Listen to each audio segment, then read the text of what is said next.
How many times have you waken up from a really weird dream and wondered, what the heck just happened? Or how do I even get in the dream world in the first place?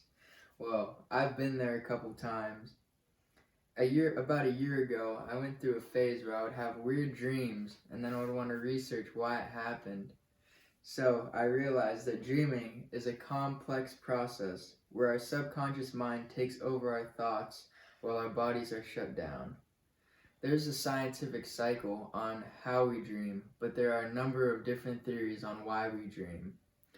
Before we know exactly why we dream, it's important to know how we dream.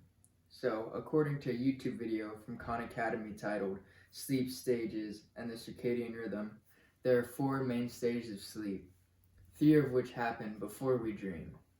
The first stage is called between wakefulness and sleep. This is when hypnotic hallucinations occur, hypnagogic hallucinations occur, and that's when your eyes are closed and you might hallucinate stuff like you see a light or you hear things. Most commonly, like people saying your name when they really didn't.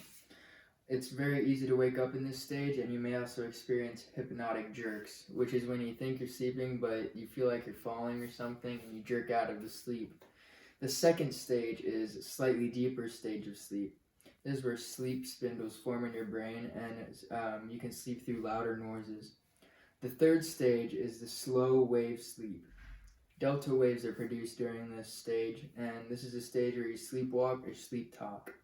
It's the hardest to wake up out of this stage. The fourth and final stage of sleep is called REM sleep, or rapid eye movement sleep. It's where the eyes move rapidly under the eyelids while the muscles are paralyzed. This is also the stage where dreaming occurs, and a fun fact is that you're more likely to remember your dreams if you're woken up out of REM sleep. Each stage of sleep is in a cycle, and each one lasts about 90 minutes throughout a normal night of sleep. And now that we know how we dream, now let's look at reasons why we may dream. According to Khan Academy's YouTube video, Dreaming and the Processing the Environment, there are two main types of theories on why we dream. One of the most popular is by Sigmund Freud, and the others are made by varying evolutionary psychologists. Sigmund Freud believed that dreams are unconscious, irrational thoughts, which have a deeper meaning that should be explored. However, there is no scientific evidence on this. Other psychologists think that dreams may prepare us from the real-life threats. Dreams are just a byproduct of neurodevelopment, which have no true meaning. Dreams help us with problem solving. Dreams help us clean our thoughts while putting other thoughts into our long-term memory, and also helps us recuperate by preserving and developing neural pathways.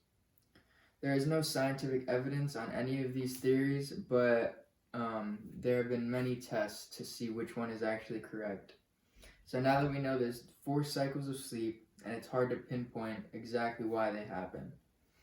So this shows that dreaming may be very more complex than you think, and next time you have a weird dream, you'll know how it happened, but why it happened might be up to you.